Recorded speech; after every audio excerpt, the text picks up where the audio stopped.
Bonjour Anthony. Bonjour. Donald Trump, qui donc hier à la télévision face aux Américains, s'est félicité des résultats de l'opération Epic Fury menée en Iran, quitte à déformer la réalité. Alors on va lire entre les lignes avec vous ce soir. Oui, effectivement, Donald Trump a affirmé par exemple qu'en Iran, il y avait eu un changement de régime, même s'il ajoute que ce n'était pas un objectif.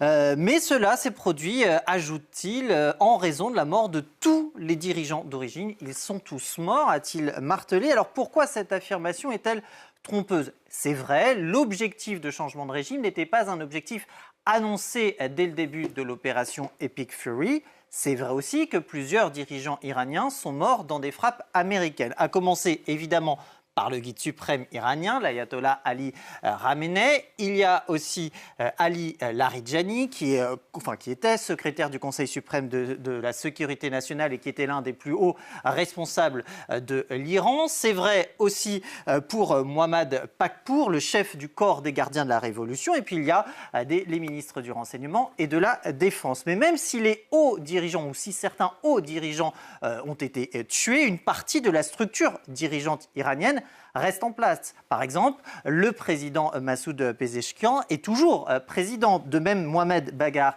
Ghalibaf est toujours président du Parlement iranien. Abbas Araghchi continue, lui, de façonner la diplomatie iranienne. Ali Khamenei a été remplacé, aussi on le rappelle, par son fils, Mojtaba Khamenei, dont on dit qu'il est plus intransigeant que son père. Pas vraiment de rupture institutionnelle, donc, ni même idéologique. Et c'est d'ailleurs ce que tient à rappeler ce chercheur à la Fondation Carnegie pour la paix internationale, Karim Sajadpour, qui rappelle d'ailleurs que les dirigeants iraniens sont de toute façon attachés aux principes de la révolution de 1979. Et il va même plus loin.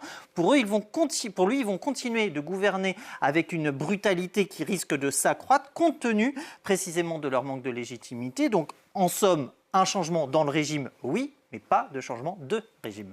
Et toujours à propos de l'Iran, Donald Trump avance le bilan de la répression des manifestations de décembre et janvier dernier en Iran. Oui, 45 000 morts, c'est le nombre qui a été communiqué effectivement lors de cette allocution par le président américain, sans aucune source ni même aucune preuve à l'appui. Mais un bilan aussi lourd n'a jamais été vérifier. Les données fiables et crédibles dont on dispose émanent essentiellement de cette agence de presse américaine, Human Rights Activist News Agency, qui a récemment publié un rapport sur ces manifestations en question en Iran et qui détaille ceci, qui a répertorié et confirmé 7007